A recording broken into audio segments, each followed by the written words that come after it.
may I invite Professor Bambang Darwano from Indonesia. Professor Darwano, please. Thank you, Professor Gupta and Professor Moda. Good afternoon, greeting from Jakarta. First of all, I would like to say thank you to the Professor Ramani and the committee for inviting me in this virtual meeting. I have a recorded presentation, so kindly start play the record. Dear colleagues, ladies and gentlemen, this is my topic, spinal cord injury and stroke, can it be cured? We know the central dogma in neuroscience for a long time by Santiago Ramon Aycaya. Once development was ended in the adult center, the nerve parts are something fixed and immutable. Everything may die, nothing may be regenerated. We also know that in spinal cord injury, after 6 months, it goes to chronic phase. And within 1 to 2 years, it is believed that the lesion has ceased to progress and continuing deficit are stabilized. Why? Because it is a formation of glial fibrous scar. The extent of the scar is different based on the complete or incomplete spinal cord injury. This is the American Spinal Injury Association impairment scale. A patient with complete spinal cord injury ASIA A, 94.4% remain in ASIA A, 3.5 improve to ASIA B, and only 1% improve to ASIA C or D.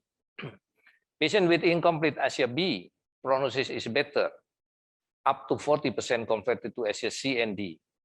And patient with C, ASIA C, is more better, up to 80% converted to ASIA D, and better for ASIA D. The neuroprogenitor cell is available in 2 zones of dentate gyrus, as well as in the striatum part of basal ganglia, neocortex, and the spinal cord. The adult neuroprogenitor cell in adult hippocampus will develop to be a neuron.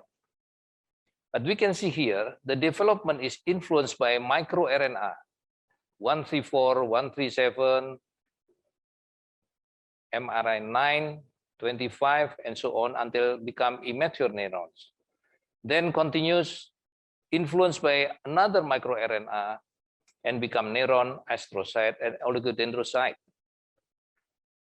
The exosome is the smallest vesicle in our body. The size is 30 until 150 nanometer, derived from the mesenchymal cell.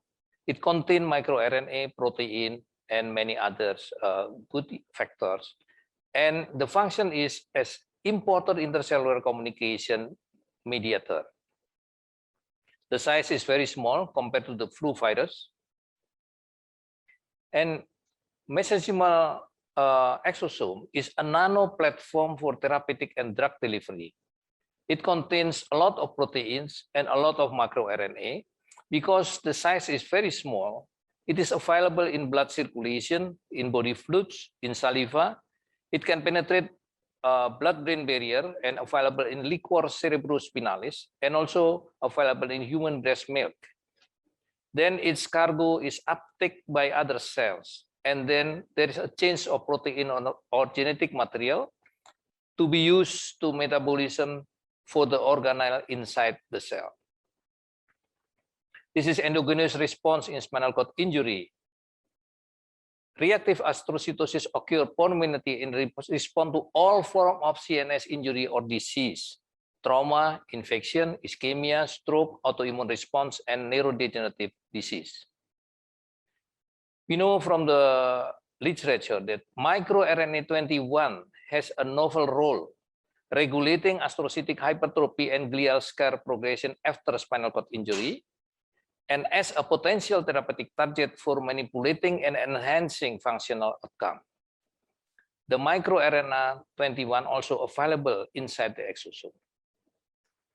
In brain injury, multiple pathways have been used to induce neurogenesis, including those triggered by numerous neurotropic and growth factors such as GDMF, BDNF, granulocyte colony stimulating factor, and insulin growth factor which all available also inside the exosome.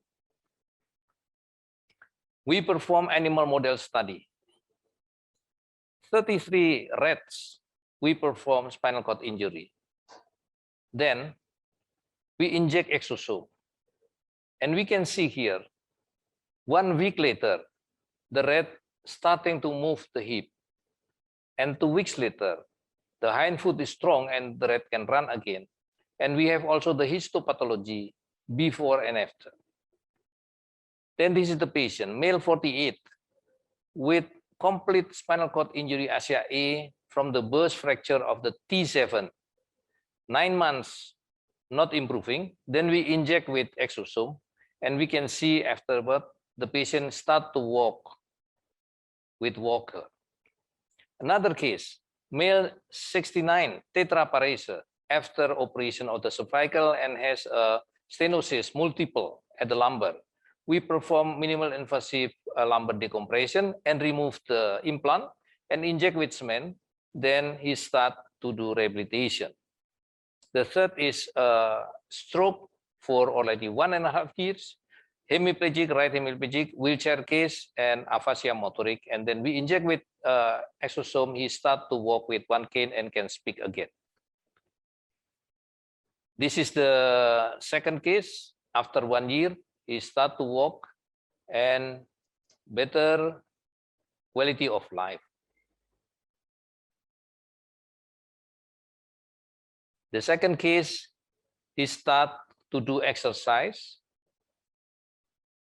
And this is another case, 22 years, military exercise accident, already operated and still have the Asia C spinal cord injury. Then we inject exosome. We can see this is before. He still have a weakness of the 2 legs. Then 3 weeks after injection, he start to walk with 1 cane. 4 weeks later, he start to use his motorbike. And 5 weeks later, he start to do a jogging exercise. Another case, man 77 years, 8 years ago, non-hemorrhagic stroke, right hemiplegic, already treated DSA 3 times, no result. 5 years, intravenous stem cell, in 28 times, no result. 3 years ago, craniotomy and put stem cell into the brain, no result. And still many things of treatment. And this is, we can see the craniotomy and the stem cell put, but no result. Yeah, we can see that the right hand and leg cannot move. Then we inject exosome, and 1 day after injection, he start to walk and getting better quality of life. To conclude, neural development from neuroprogenitor cell is influenced by microRNA. Neural regeneration also influenced by microRNA, so especially the microRNA 21.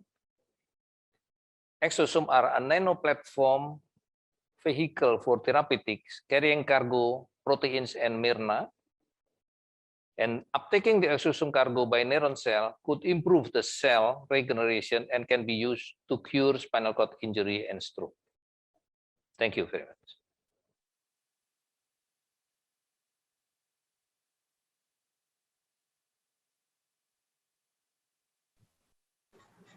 Thank you, Dr. Darwano.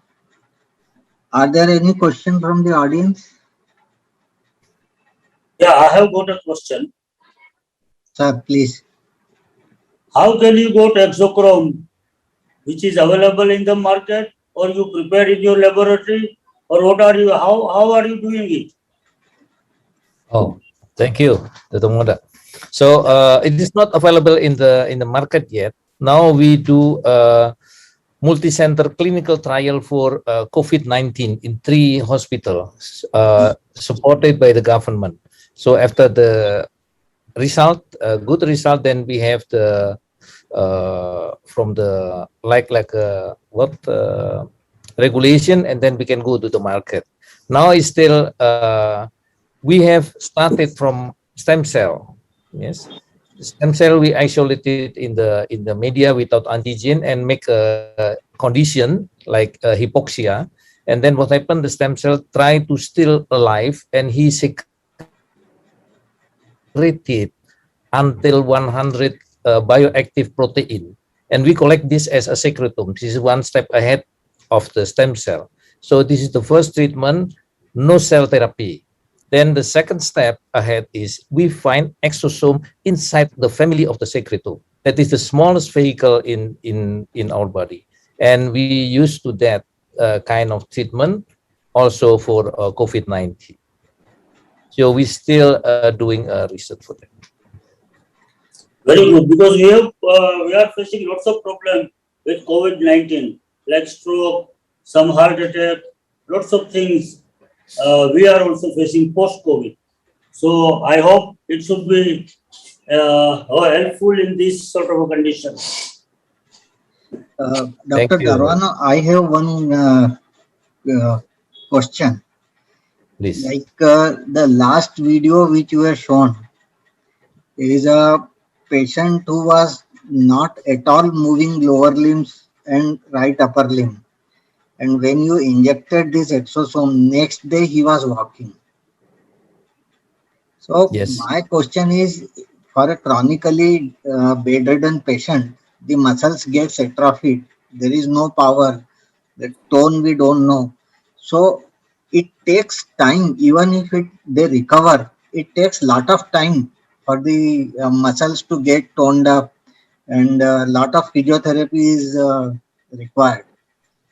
So Yeah, how I can you agree. explain this miraculous result in one day? Yeah, I agree with that explanation. Yeah, I also believe that it cannot just change one day like a machine, right? We change the screw and then everything. Yeah. This is a natural healing of the patient itself. I just got this video sent from east part of Java one day after. Okay, and then afterward, I still give. He came again, and then we inject again. So when we check clinically, it is improving, but still takes time. Like the patient, the second patient, right, with tetraparesa, we need 1 year to improve. This is like surprising, but they send me the video. I do not take that video just as to let you know how the patient happy with that condition. Yeah, but seeing the results, it looks promising. Yeah, it is. Thank you very much. Thank you. Yeah. So we'll visit Professor once. Thank you. We'll come to Jakarta. Yes. Yes. Next Thank you, year we have the Spine 20 meeting in Indonesia. Right. We are the host of the G20, so I am host the Spine 20 collaborating with this. And when we also have a combined meeting with the 6NAS and combined with Indonesian Spine Society, that is August, 4 to 5 August for the Spine 20. Then the 6NAS is 5 to 6 in Bali. So hopefully I can invite you all and then come. Please, we will come. We will come. Yes. Thank Yeah. you. Thank Yeah. you. You welcome. Yeah, thank you. Thank you, Dr. Darwano.